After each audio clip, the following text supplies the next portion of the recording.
Dunia terasa seperti berhenti. Atau mungkin akulah yang jeda. Di usia 22, setahun sudah aku hanya berdiam diri di rumah setelah lulus. Teman-teman sebaya telah tenggelam dalam kesibukan kuliah, pekerjaan, atau merajut masa depan. Sementara aku masih terperangkap dalam rutinitas yang sama, ranjang yang sama, pagi yang sama, hari-hari yang terasa hampa dan tanpa makna. Sebelum aku memulai kisah ini, mari berkenalan di kolom komentar. Tuliskan dari kota mana Anda mendengarkan cerita ini. Jangan lupa like dan subscribe kanal ini. Ya, semoga yang subscribe dan memberi jempol selalu diberikan kesehatan, dijauhkan dari segala penyakit, dan dilapangkan rezekinya. Amin. Cerita ini bisa kamu dengarkan sambil rebahan. Gambar hanya pelengkap. Jadi tutup saja layar ponselmu. Biarkan telingamu yang bekerja dan imajinasimu yang menjelajah. Hari itu, matahari terasa biasa saja. Aku, Dimas, duduk di teras, menatap jalanan kosong. Tiba-tiba ponselku bergetar. Sebuah pesan dari nomor yang cukup familiar. Ternyata dari Bu Sandra, ibunya Kevin, temanku semasa sekolah. Kami memang beberapa kali saling sapa saat arisan lingkungan, atau ketika aku main ke rumah Kevin. Tapi tidak pernah seakrab itu sampai beliau menghubungiku langsung. Isinya singkat, ia menanyakan kabar, lalu bertanya apakah aku bisa menemaninya keluar kota selama 3 hari. Katanya, ia ingin menjenguk saudara jauhnya yang sedang sakit. Suaminya sedang di luar negeri. Kevin sedang kerja di luar kota. Ia tidak berani pergi sendiri, apalagi berkendara cukup jauh. Aku terdiam cukup lama, bingung, tapi juga penasaran. Selama ini aku selalu menghindari interaksi. Tapi hari itu, entah kenapa, aku merasa terpanggil. Mungkin karena bosan. Mungkin karena ingin merasa dibutuhkan. Atau, mungkin karena diam-diam aku memang ingin keluar dari rumah ini. Aku membalas pesannya. Kataku, aku bersedia. Tak lama kemudian, Bu Sandra menelepon langsung. Suaranya terdengar hangat. Ia terdengar lega mendengar jawabanku. Kami pun sepakat berangkat lusa pagi. Ia akan menjemputku. Saat malam menjelang, aku mulai memikirkan keputusan tadi. 3 hari bersama ibu dari temanku. Menginap di kota kecil. Tidur di hotel. Jujur saja, agak aneh. Tapi kupikir, tidak akan terjadi apa-apa. Aku hanya akan menemaninya, menjaga, dan membantu seperlunya. Kupikir ini hanya perjalanan biasa. Kupikir, tak akan ada yang berubah. Tapi aku salah. Pagi itu udara cerah. Aku berdiri di depan rumah, membawa 1 tas ransel kecil. Mobil Bu Sandra berhenti perlahan di depan pagar. Beliau turun dari kursi pengemudi, mengenakan blus putih dan celana kain abu-abu. Wajahnya segar, lebih muda dari usianya. Rambutnya ditata rapi, dan senyum itu, entah kenapa, membuatku agak gugup. Kami berjabat tangan. Lalu aku masuk ke mobil. Perjalanan dimulai dengan obrolan ringan. Tentang jalanan yang macet. Tentang lingkungan kami yang makin ramai. Tapi tak butuh waktu lama sampai kami mulai bicara soal hal-hal yang lebih pribadi. Tentang Kevin yang katanya jarang pulang. Tentang suaminya yang sibuk proyek luar negeri. Dan tentang kesepian. Aku hanya mendengarkan. Tapi makin lama, aku sadar, nada suara Bu Sandra berbeda. Tak seperti ibu-ibu kebanyakan. Ia berbicara tenang, tapi jujur. Tidak sok menggurui, tidak cerewet, dan tidak menyembunyikan rasa lelahnya. Setiap jeda napasnya terasa tulus. Sesekali kami tertawa. Kadang kami diam cukup lama. Tapi tak canggung. Sepanjang perjalanan, mataku sering mencuri pandang. Dari cara tangannya memutar setir, hingga sesekali ia menyibakkan rambutnya ke belakang telinga. Ada kelembutan yang selama ini tak pernah kuperhatikan. Mungkin karena dulu aku terlalu menganggapnya ibu temanku. Tapi di dalam mobil ini, semuanya terasa berbeda. Kami tiba menjelang sore di sebuah kota kecil di dataran tinggi bernama Kota Harmoni. Udara sejuk. Kabut tipis mulai turun. Bu Sandra mengajakku makan malam dulu sebelum ke hotel. Kami duduk di sebuah warung makan sederhana yang menghadap bukit. Angin menerpa pelan. Aku menatap wajahnya dari samping, dan untuk pertama kalinya, aku merasa nyaman. Bukan sebagai anak muda yang sedang menemani orang tua, tapi sebagai lelaki yang sedang menikmati percakapan hangat dengan seorang wanita yang bisa membuat waktu berhenti. Di hotel, kami disambut resepsionis muda yang tampak terburu-buru. Ada rombongan besar yang datang bersamaan, dan katanya kamar hampir penuh. Setelah beberapa menit menunggu, kami diberi satu kamar di lantai 2. Kecil, tapi cukup bersih. 2 tempat tidur terpisah di sisi kiri dan kanan ruangan. Jendela menghadap hutan pinus. Aku sempat ragu, tapi Bu Sandra menoleh dan tersenyum kecil, lalu berkata, "Tenang, aku percaya kamu anak baik." Kalimat itu sederhana, tapi nadanya membuat sesuatu dalam diriku bergetar pelan. Malam pertama di kota itu ditutup dengan teh hangat dan percakapan ringan di balkon. Tak banyak kata, tapi cukup untuk membuatku tertidur nyenyak. Untuk pertama kalinya sejak lama, aku merasa hadir dalam hidup seseorang, dan itu menenangkan. Malam di kota harmoni begitu hening. Setelah membersihkan diri, aku keluar dari kamar mandi dengan rambut masih setengah basah. Bu Sandra duduk di sisi ranjang, sedang memijat kakinya yang katanya pegal karena perjalanan panjang. Ia mengenakan piyama longgar berwarna biru muda. Kesan keibuannya tetap terasa, tapi ada sisi lain yang perlahan muncul, entah dari cara ia duduk atau sorot matanya saat memandangku. Kami sempat diam beberapa saat, hanya ditemani suara jam dinding dan gesekan angin yang menggoyang tirai. Aku duduk di tepi ranjang sebelah kanan, mengusap rambut dengan handuk. Lalu Bu Sandra berkata pelan, "Kamu anak baik, Dim. Terima kasih ya sudah mau menemaniku." Aku hanya mengangguk, tapi kata-kata itu menggantung di udara, seperti sesuatu yang lebih dalam ingin disampaikan. Ia lalu mulai bercerita tentang kesepiannya, tentang hari-hari panjang di rumah yang hanya berisi bayangan suaminya yang sering tak pulang, tentang ruang makan yang dingin, tempat tidur yang selalu terlalu luas. Katanya, bukan kesendirian yang paling menyakitkan, tapi merasa tidak dibutuhkan. Aku mendengarkan, bukan sebagai anak muda yang kasihan, tapi sebagai laki-laki yang tahu bagaimana rasanya merasa kosong, dan entah kenapa, aku merasa terhubung. Saat cerita itu mengalir, tubuh kami tetap berjauhan, tapi rasanya, batin kami duduk saling berhadapan. Ia tak menangis, tapi matanya menyimpan hujan yang lama ditahan. "Aku nggak pernah curhat sedalam ini ke siapa-siapa," katanya sambil menatap ke jendela. Aku tidak tahu harus menjawab apa. Aku hanya berkata pelan, "Kadang kita cuma butuh didengar." Ia menoleh pelan, lalu tersenyum. Senyum yang tak dibuat-buat. Lalu ia berdiri, meraih jaketnya dan menyampirkan ke bahuku. "Biar enggak masuk angin." Sentuhan itu singkat, tapi cukup untuk membuatku kaku beberapa detik. Kami lalu menyalakan TV kecil di kamar, hanya sebagai pengisi suara. Tayangan dokumenter tentang satwa liar, tapi tak ada yang benar-benar menonton. Mataku sesekali melirik ke arahnya. Ia duduk menyandar di dinding, kakinya berselonjor, tangan kirinya menopang pipi. Aku ikut bersandar, di atas ranjangku sendiri, tapi rasanya seperti sedang berbagi dunia yang sama. Jam menunjukkan pukul 11 malam. Ia berdiri pelan, mematikan TV, lalu berkata, "Tidur ya, besok kita harus bangun pagi." Aku mengangguk. Lampu utama dimatikan, hanya lampu tidur kecil yang menyala redup di sudut kamar. Suasana mendadak sunyi, tapi di dalam dada, ramai sekali. Aku menutup mata, membelakangi arah tidurnya, tapi dalam gelap, aku masih bisa merasakan kehadirannya di belakangku. Napas pelan, gerakan kecil, kehangatan yang tak sengaja tumbuh dalam dinginnya malam pegunungan. Dan malam itu, aku tahu, sesuatu mulai berubah. Hari kedua dimulai dengan suasana yang terasa lebih ringan, seolah semalam tak pernah terjadi apa-apa. Bu Sandra kembali menjadi sosok ramah seperti biasa.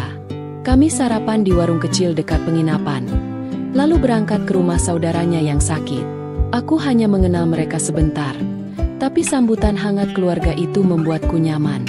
Bu Sandra tampak bahagia, Meski kelelahan mulai terlihat dari wajahnya, tapi ada hal yang berbeda dari cara ia memperkenalkanku. Ini temanku, Dimas, anak temanku juga. Suaranya lembut, tapi sorot matanya menyeratkan sesuatu yang lebih. Aku menanggapinya dengan senyum canggung, mencoba menjaga jarak yang kini mulai terasa rapuh. Siang dan sore itu kami habiskan di sana. Makan bersama, bercanda, ngobrol panjang. Tapi pikiranku terus melayang ke malam sebelumnya. Saat aku memandang Bu Sandra dari kejauhan, aku menangkap sekelebat tatapan mata yang tak bisa aku artikan. Ada kerinduan, mungkin juga rasa bersalah. Aku pun tak tahu harus merasa apa. Menjelang malam, kami kembali ke hotel. Hujan turun pelan-pelan saat mobil memasuki jalan menanjak ke penginapan. Udara semakin dingin. Setelah mandi, aku duduk di ranjang sambil mengeringkan rambut. Bu Sandra mengenakan sweter rajut dan celana panjang. Ia membuat 2 gelas teh jahe, lalu duduk di sebelahku di ranjang yang sama. Ranjangku, enggak apa-apa kan duduk sini? Ranjangnya lebih empuk, katanya sambil tersenyum kecil. Aku hanya mengangguk. Kami duduk berdampingan, menatap jendela yang basah oleh rintik hujan. Obrolan awalnya ringan, tentang teh yang terlalu manis, tentang udara dingin yang menusuk tulang. Tapi lama-lama, kami kehabisan kata. Diam yang menggantung itu bukan canggung, tapi menegangkan. Ia memegang cangkir dengan 2 tangan, perlahan menoleh padaku. Tatapan matanya lama, seolah sedang mencari sesuatu yang tak berani diucapkan. Dan entah kenapa, aku tak mampu mengalihkan pandanganku. Detik-detik berlalu tanpa suara. Hanya ada hujan, napas, dan detak jantung yang berdebar tak menentu. Tiba-tiba, tangannya menyentuh jemariku. Genggaman itu pelan, ragu, tapi nyata. Ia tidak berkata apapun, dan aku pun tak bisa. Genggaman itu bukan ajakan, bukan juga penegasan, tapi kejujuran. Kejujuran dari 2 orang yang tak lagi tahu harus menjaga apa. Tubuh kami tidak bersentuhan penuh, hanya jari, hanya kulit. Tapi itu cukup untuk membakar seluruh udara di kamar. Lama kami duduk seperti itu, dalam sunyi yang hangat, dalam ruang sempit yang perlahan memenjarakan logika. Aku tak tahu siapa yang lebih dulu melepaskan, tapi setelah genggaman itu putus, kami sama-sama memalingkan wajah. Seolah sepakat dalam diam, ini terjadi, tapi tak boleh dilanjutkan. Malam itu, kami tidur seperti biasa, 2 ranjang, 2 tubuh, tapi satu perasaan yang mulai tak bisa dikendalikan. Aku menutup mata, tapi pikiranku terus memutar ulang kejadian tadi, sentuhan yang terlalu singkat, tapi terlalu dalam. Pagi itu, sinar matahari menembus tirai tipis jendela dan membangunkanku dari tidur yang tidak benar-benar lelap. Aku menoleh ke sisi lain kamar. Bu Sandra sudah duduk di meja kecil dekat jendela sambil menikmati kopi. Ia mengenakan kemeja santai warna biru muda dan celana panjang kain. Pandangannya menerawang keluar, ke arah perbukitan yang diselimuti kabut tipis. Aku bangkit perlahan, berusaha tak mengagetkannya. Tapi saat matanya bertemu dengan mataku, ia hanya tersenyum ringan. Tidak ada yang dibicarakan soal semalam, tidak tentang genggaman tangan, tidak tentang diam-diam yang terlalu panjang. Semua seperti kembali biasa, terlalu biasa. Tapi aku tahu, sorot matanya telah berubah. Dan aku yakin, sorot mataku pun tak sama lagi. Kami bersiap untuk sarapan. Tak banyak bicara, tapi keheningan itu tak lagi terasa canggung.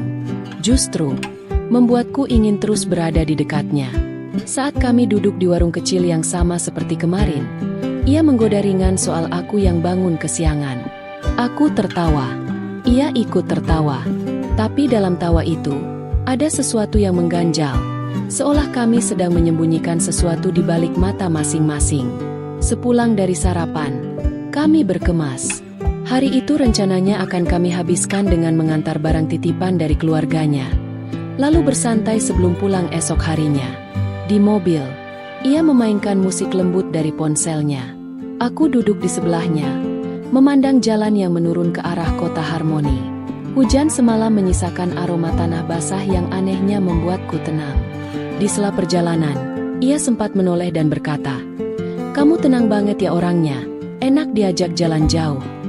Ucapannya seperti pujian, tapi terdengar juga seperti cara halus untuk menguji perasaanku. Aku hanya tersenyum dan menjawab seadanya. Sore harinya kami kembali ke hotel. Kami duduk di lobi, memesan minuman hangat. Angin sore membawa udara dingin ke seluruh tubuhku. Tapi rasa itu tak sebanding dengan sejuknya kehadiran Bu Sandra di dekatku. Bahkan saat kami tidak berbicara, aku tetap merasa cukup. Aku mencoba menepis semua bayangan yang mulai mengganggu pikiranku. Ini ibu temanku, ibu dari Kevin. Tapi hatiku seperti menolak semua logika. Saat mata kami bertemu, aku merasakan ada perasaan yang tumbuh. Bukan hanya nyaman, tapi lebih, jauh lebih. Aku ingin menahan perasaan itu, menekan dalam-dalam. Tapi semakin aku coba mengabaikannya, semakin ia membesar. Gila rasanya membayangkan betapa ringkih batas antara kasih sayang dan ketertarikan. Malam itu kami tidak berbicara banyak. Ia terlihat lelah, tapi tetap menyiapkan air hangat untukku. Saat ku terima handuk darinya, tangan kami bersentuhan lagi. Sekilas, tapi cukup untuk membuat jantungku berdetak tak karuan. Kami tidur di ranjang masing-masing malam itu. Tidak ada genggaman, tidak ada obrolan panjang. Tapi aku tahu, perasaan itu belum padam. Justru semakin tumbuh. Dan aku mulai takut. Takut aku akan jatuh terlalu dalam pada sosok yang seharusnya hanya kuanggap ibu temanku. Pagi itu terasa lebih dingin dari biasanya. Padahal matahari sudah tinggi dan kabut mulai menipis.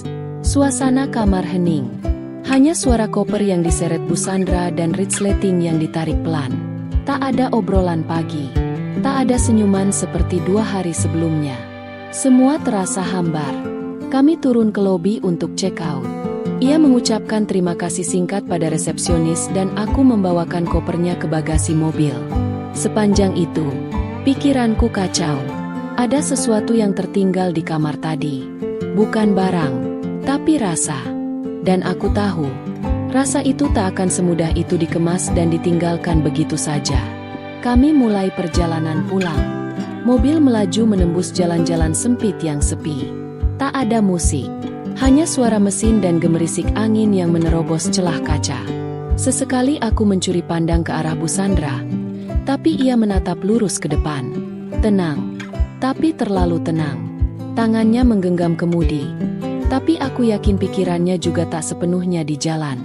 Beberapa kali aku ingin membuka suara, menanyakan perasaannya, menanyakan apa yang terjadi semalam, tapi bibirku seakan terkunci. Rasanya semua kata yang ingin kuucapkan hanya berakhir di tenggorokan. Takut salah, takut merusak, takut kalau ternyata semua yang kurasa hanya sepihak. Kami singgah sebentar di area istirahat untuk makan siang, tapi hanya sebentar. Ia tampak tidak terlalu lapar, dan aku sendiri hanya mengaduk-aduk nasi. Kami tak membahas hal pribadi sama sekali, hanya soal cuaca, rute jalan pulang, dan kemacetan yang mungkin terjadi di perbatasan kota. Selebihnya, diam, panjang dan dalam. Saat mobil mulai memasuki area kompleks rumahnya, jantungku berdetak lebih cepat. Rasanya belum siap berpisah, belum siap untuk kembali ke kenyataan. Kerutinitas hampa sebelum perjalanan ini dimulai. Aku menoleh ke arah Bu Sandra. Ia tetap diam, tapi sorot matanya tak bisa menipu. Ada sesuatu di sana, sesuatu yang tak terucap, tapi saling kami tahu. Mobil berhenti di depan rumahnya. Aku membuka sabuk pengaman dengan perlahan, berharap ada kata penahan dari mulutnya, tapi yang keluar hanya, "Terima kasih ya, sudah menemani." Ucapan yang terlalu sopan untuk perjalanan yang terlalu dalam. Aku turun. Ia tak ikut keluar, hanya menatap dari balik kaca. Tak ada pelukan, tak ada genggaman, tak ada tatapan panjang seperti malam itu. Tapi justru itu yang membuatnya lebih berat. Saat mobilnya menjauh, aku berdiri mematung. Di trotoar kecil yang dingin, aku merasa ada bagian dari diriku yang tertinggal di kursi penumpang mobil itu. Hari itu aku pulang ke rumah, tapi hatiku belum kembali. Langit sore mulai berubah jingga saat aku membuka pintu rumah. Semua tampak seperti biasa. Kursi ruang tamu yang sedikit berdebu, suara televisi dari kamar sebelah, Aroma masakan yang samar dari dapur.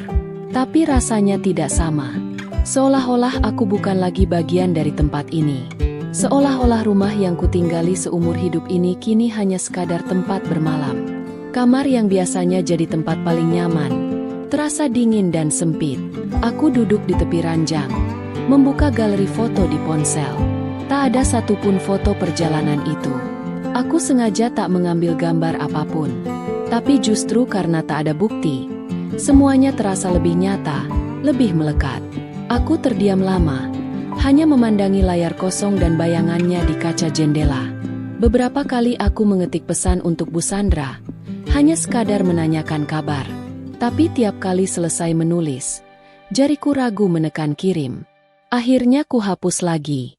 Aku tahu, satu kalimat saja bisa menghidupkan kembali sesuatu yang tak seharusnya tumbuh. Tapi diam juga menyiksa. Rasa ini makin jadi saat tak disalurkan. Hari-hari berikutnya berlalu seperti kabut. Aku bangun, makan seadanya. Lalu kembali duduk berjam-jam memandangi layar kosong. Aku tak tahu harus berbuat apa. Pertemuan 3 hari itu meninggalkan sesuatu yang lebih dalam dari yang kuperkirakan.